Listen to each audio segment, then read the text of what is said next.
रोखठोक, बेधडक आणि नेमक्या घडामोडींचा अचूक वेध घेणारं एकमेव विजनरी बातमीपत्र विन टीव्ही मराठी.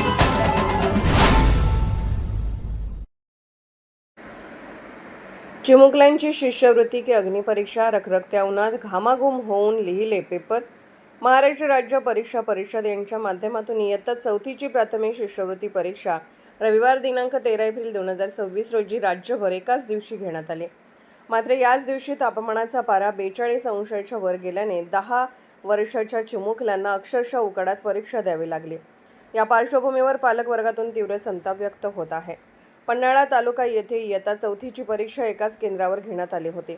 या केंद्रावर 4 वर्गापैकी केवळ 2च वर्गात पंखे सुरू होते, तर उर्वरित 2 वर्गात विद्यार्थ्यांना उष्णतेचा सामना करत पेपर लिहावा लागला. बाहेर रखरखते ऊन आणि वर्गात उष्णतेच्या लाटा, अशा परिस्थितीत चिमुकले घाम पुसत कसाबसा पेपर सोडवत होते. सकाळी 8 वाजता घराबाहेर पडलेली मुले 2 पेपर देऊन संध्याकाळी 6 वाजेपर्यंत घरी पोहोचले. दिवसभराच्या या परीक्षेमुळे त्यांच्या अंगातून अक्षरशः घामाच्या धारा वाहत होत्या. ग्रामीण भागातील अनेक मुलांकडे घाम पुसण्यासाठी साधा हातरुमालही नसल्याने हातानेच घाम पुसत पेपर लिहिण्याची केविलवाणी वेळ आली. काही विद्यार्थ्यांचे उत्तरपत्रिकाही घामामुळे खराब झाल्याची उदाहरणे समोर आली आहेत. उष्णतेमुळे अनेक मुले थकून भागून गेली होती. अशा परिस्थितीत परीक्षा घेणे म्हणजे चिमुकल्यांसाठी अग्निपरीक्षा ठरत असल्याची भावना पालकांमध्ये व्यक्त होत आहे. परीक्षा घेणे आवश्यक असले तरी त्यांचे वेळापत्रक ठरवताना तापमान व वातावरणाचा विचार करणे गरजेचे आहे. किमान ज्या शाळांमध्ये पंखे, पुरेशी हवा व पिण्याच्या पाण्याची सुविधा आहे अशाच ठिकाणी परीक्षा केंद्रे निश्चित करावीत अशी मागणी पालकांकडून केली जात आहे.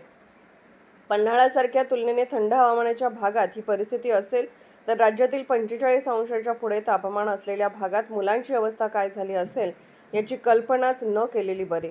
बालकांच्या आरोग्याशी खेळ न करता पुढील वर्षापासून परीक्षा फेब्रुवारी-मार्चमध्ये किंवा सकाळच्या सत्रात घ्याव्यात अशी आर्त मागणी पालक व शिक्षकांकडून होत आहे. परीक्षा परिषद आणि शिक्षण विभागाने याची गंभीर दखल घेऊन तातडीने धोरणात्मक बदल करावा, अन्यथा जनक्षोभाला सामोरे जावे लागेल. विन टीव्ही मराठीसाठी कोतोलीहून Babasaheb Chougale. Win TV Marathi news चॅनलला लाईक करा, शेअर करा आणि सबस्क्राईब करा.